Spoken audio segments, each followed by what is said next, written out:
Hi, it's been a while.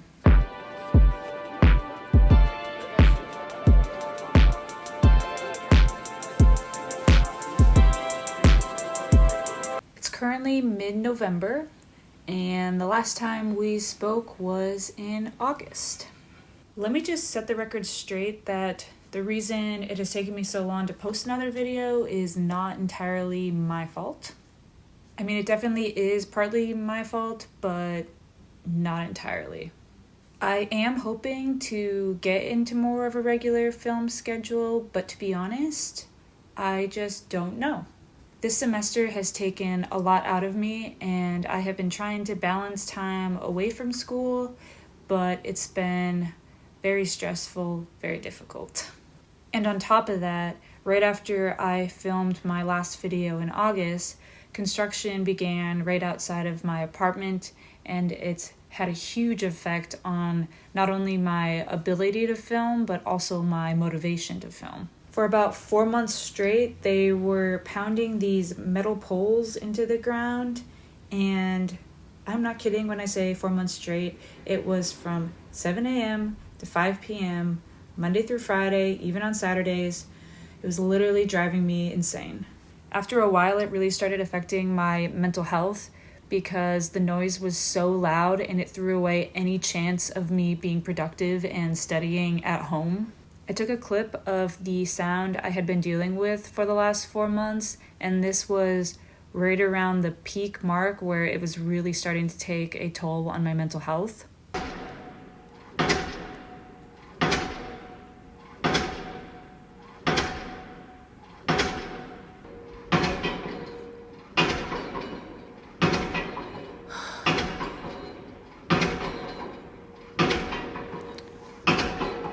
Pray for me. And that might not seem like a big deal, but imagine hearing that repetitive noise daily for 4 months straight. I could hear it in my dreams. It followed me everywhere I went. It was so deafening as soon as you walked outside the door. But finally, a few weeks ago, they finished the pounding. They're still doing other construction. They're building a 6-story apartment complex, so it's definitely going to take a few years. But as you can hear, no pounding. It's relatively quiet now, and I feel like I can finally film when I want to. So that, along with my busy class schedule, has been the prime reasons I haven't been filming. And in a future video, I will talk about how this fall semester has gone for me, but I have yet to talk about my summer semester, so that's where I want to focus today's video on. Overall, my first semester went well. Our program starts in the summer with a 9-week semester. In total, I took 10 credits, but 3 classes. So it was anatomy and applications in PT class, and then a seminar. After our first week of starting, we already had our first exam, and then pretty much every week following, we either had a skill check or an exam of some sorts. Our anatomy and PT application classes had a total of 3 exams each, but our applications class also had a weekly skill check, and our anatomy lab had 3 practicals as well. It was a lot to manage because we did have some sort of examination every week, but because it was a 9-week semester, a relatively short semester compared to fall and spring, I would rather have weekly examinations rather than just cramming it in at the end of each unit. It gives us more time to prepare, and it's less material on each one. So overall, it was very stressful, but I feel like in the overall grand scheme of things, I prefer that setup versus having a whole week of examinations every unit. And then because the semester was so short, it was nice to just have a routine and to know what we would expect on each skill check every week. In our applications to PT class, we learned how to palpate different muscles and bony structures, as well as some other structures like ligaments, bursa, nerves, things like that. And each week we would practice 10 different muscles, maybe 20 different bony landmarks, and a couple different other structures.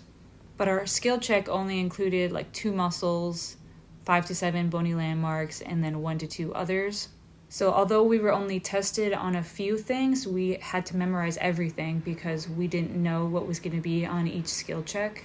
And so because of this, we spent a lot of time outside of class practicing and palpating on each other. It was kind of like part of our routine. We usually came in on Saturday or Sunday and there was a whole group of us and we would just be in the lab practicing.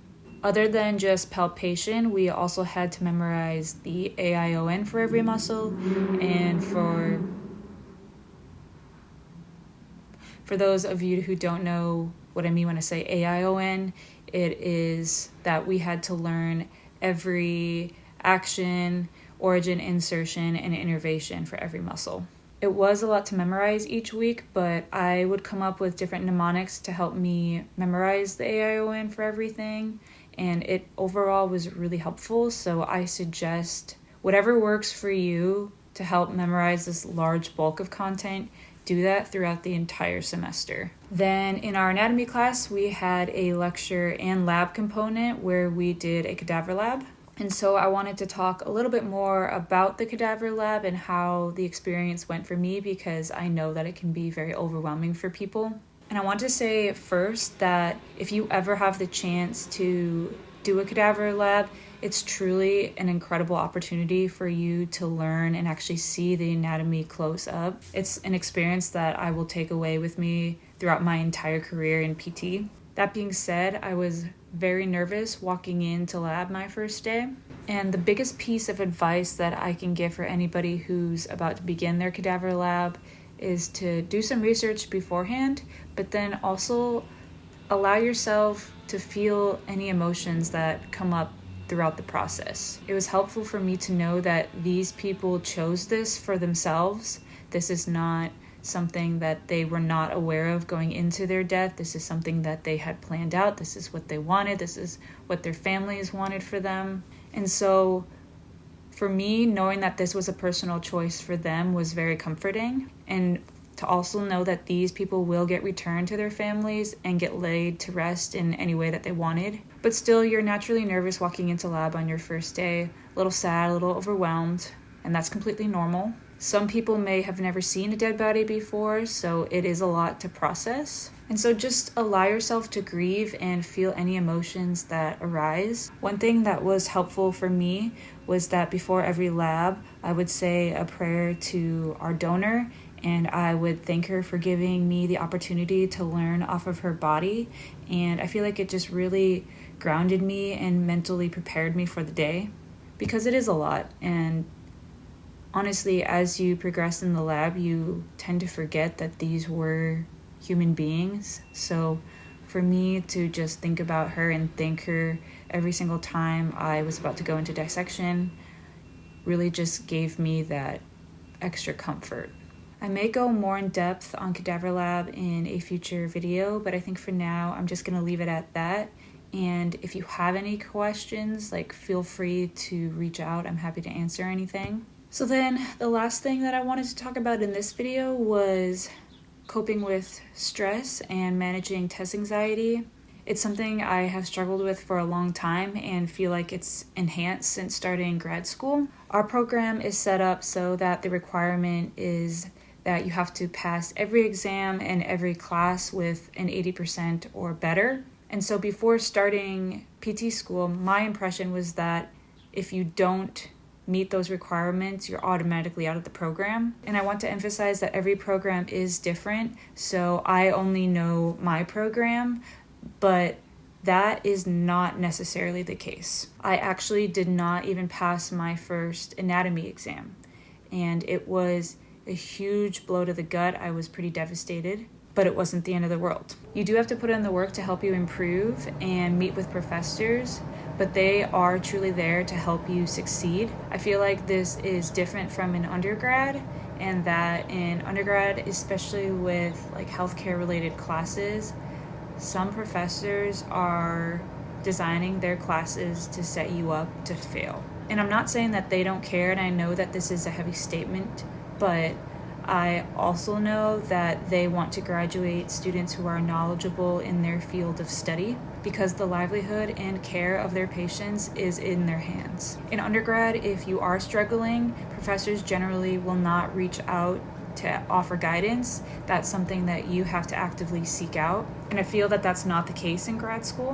When I failed my first anatomy exam, the professors reached out to me and we set up a time to meet, and they gave me tools I needed to be successful. And then I ultimately did not fail another exam the rest of the semester. So as challenging and stressful as this semester has been, I truly feel so supported by the faculty and my classmates. It's not easy, but you have to remember that you are here for a reason. You're not supposed to be perfect, and it's okay to make mistakes.